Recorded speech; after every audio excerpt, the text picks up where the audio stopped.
cytoplasmic organelle is the mitochondria. First, the contents, definition of mitochondria, structure of mitochondria, and role of mitochondria in the cell. First, the definition.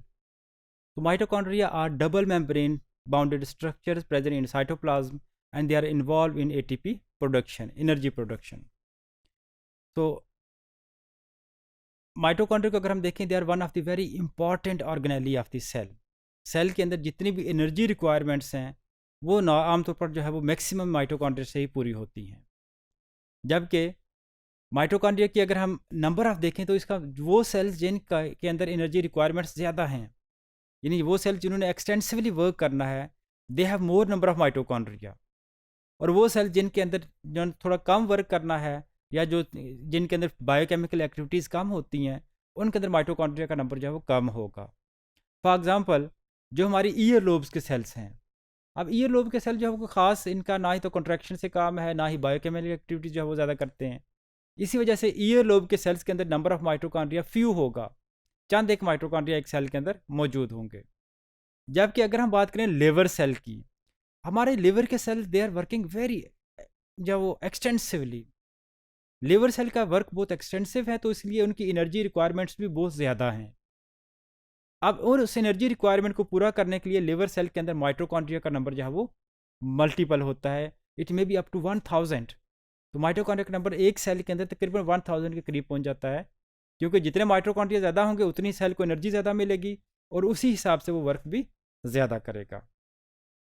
Structure of mitochondria, अगर हम mitochondria के देखें तो overall अगर इसकी physical appearance देखें, it may B circular, slightly elongated या फिर ये रॉड शेप हो सकता है.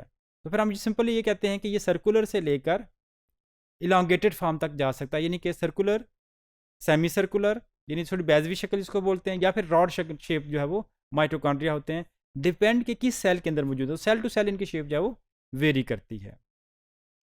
Mitochondria double membrane structures, outer membrane जो है वो बिल्कुल एक कंटिन्यूशन में है एंड दैट इज स्मूथ, वो बिल्कुल फ्लैट इन फॉर्म में मौजूद है. तो outer mitochondrial membrane is flat and smooth in appearance. Inner mitochondrial membrane और आउटर के नीचे जो है इनर माइटोकॉन्ड्रियल मेम्ब्रेन है, दैट इज हाईली फोल्डेड. तो inner mitochondrial membrane is in the folded form, और आउटर और इनर माइटोकॉन्ड्रियल मेम्ब्रेन के दरमियान में स्पेस भी है जिसको हम इंटर मेम्ब्रेन स्पेस भी कहते हैं.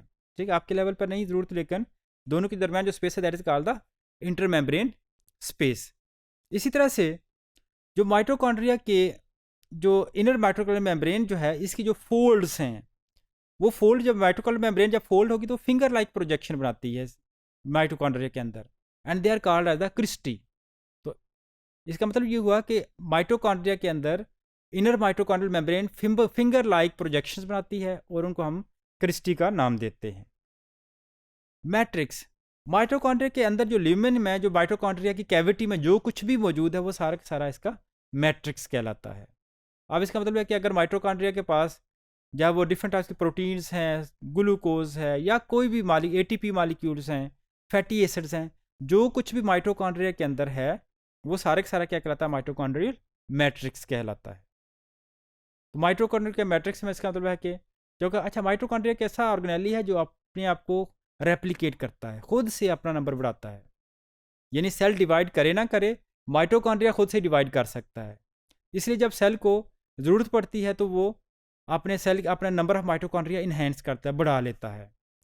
अब माइटोकॉन्ड्रिया अपने आप को रेप्लिकेट इसलिए करता है कि उसके पास अपना डीएनए मौजूद है. तो अपने डीएनए के अलावा माइटोकॉन्ड्रिया के पास प्रोटीन सिंथेसिस के लिए अपने राइबोसोम्स भी मौजूद हैं. राइबोसोम्स साइटोप्लाज्म के अंदर अलग हैं जो सेल के हैं. इस माइटोकॉन्ड्रिया के अंदर भी राइबोसोम्स जो हैं वो मौजूद हैं, जो आमतौर पर सेल वाले या साइटोप्लाज्म वाले राइबोसोम से थोड़े से डिफरेंट होते हैं. फिर the structure of ribosome mitochondria, अगर हम यहाँ माइटोकॉन्ड्रिया स्ट्रक्चर को देखें, this the outer membrane. Outer membrane जो स्लाइटली ट्रांसपेरेंट फॉर्म में आपको नजर आ रही है, तो ये हमारे पास क्या है कि बिल्कुल स्मूथ है, बिल्कुल फ्लैटन है, और आउटर है बिल्कुल स्मूथ है. अगर आप इनर माइटोकॉन्ड्रियल मेम्ब्रेन को देखें तो ये आपको बाकायदा ये फोल्डेड फॉर्म में नजर आ रही है. तो inner mitochondrial membrane is highly folded. अच्छा, आउटर और इनर माइटोकॉन्ड्रियल मेम्ब्रेन के दरमियान जो स्पेस बनेगी that is called intermembrane space. अच्छा, इसके अलावा inner mitochondrial membrane it is forming finger like projections.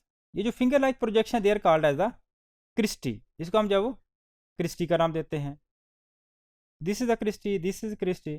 तो बहुत सारी क्रिस्टी जो है इंटर माइटोकॉन्ड्रियल मेम्ब्रेन के अंदर मौजूद हैं। उसके बाद ल्यूमेन, ल्यूमेन कहते हैं कैविटी को। माइटोकॉन्ड्रिया के दरमियान जो कैविटी है उसमें, उसको हम क्या कहते हैं, उसमें जो भी मटेरियल मौजूद है that is called the matrix. तो this is overall structure of mitochondria. यहाँ जो कि राइबोसोम्स और डीएनए जो है बहुत स्मॉल मॉलिक्यूल्स हैं, उसको हम जो है डायग्रामेटिकली शो नहीं कर रहे हैं। Role of mitochondria in the cell, cell के अंदर माइटोकॉन्ड्रिया का अगर role, they are very prime importance in the cell, they are actually the power house of the cell. जिस तरह गाड़ी अपने इंजन के साथ चलती है, इंजन के अंदर पेट्रोल पड़ता है, इंजन चलेगा तो एनर्जी मिलेगी, पूरी गाड़ी जो है वर्क करेगी। सेम द केस एक सेल के अंदर mitochondria is the power house of cell. वो सेल का पावर हाउस है, इसलिए इसको पावर जनरेटर भी बोलते हैं। तमाम एटीपी जो है वो मोस्टली माइटोकॉन्ड्रिया प्रोड्यूस करेगा, और एटीपी माइटोकॉन्ड्रिया से फिर तमाम बाकी जो ऑर्गेनेलीज हैं, न्यूक्लियस है, सेल मेम्ब्रेन है, गोल्गी एपरेटस है, एंडोप्लाज्मिक रेटिकुलम है, तमाम ऑर्गेनेलीज को जो एनर्जी है वो ट्रांसपोर्ट की जाती है फ्रॉम माइटोकॉन्ड्रिया। अच्छा, अब एनर्जी प्रोडक्शन के लिए कुछ मेटाबॉलिक पाथवेज हैं जो माइटोकॉन्ड्रिया के अंदर होते हैं। उसमें एक हमारे पास है लिपिड मेटाबॉलिज्म, फैटी एसिड की ऑक्सीडेशन जो है। लिपिड मेटाबॉलिज्म की बजाय हम डायरेक्टली अगर बात करें वी से फैटी एसिड ऑक्सीडेशन, ये फैटी एसिड की ब्रेकडाउन। इससे क्रैब साइकिल है, इलेक्ट्रॉन ट्रांसपोर्ट चेन है। तो ये तमाम बेसिकली जो वो मैकेनिज्म है जिन्होंने अल्टीमेटली एटीपी प्रोड्यूस करनी है, और यही एटीपी सेल जो है वो इसको यूटिलाइज करेगा।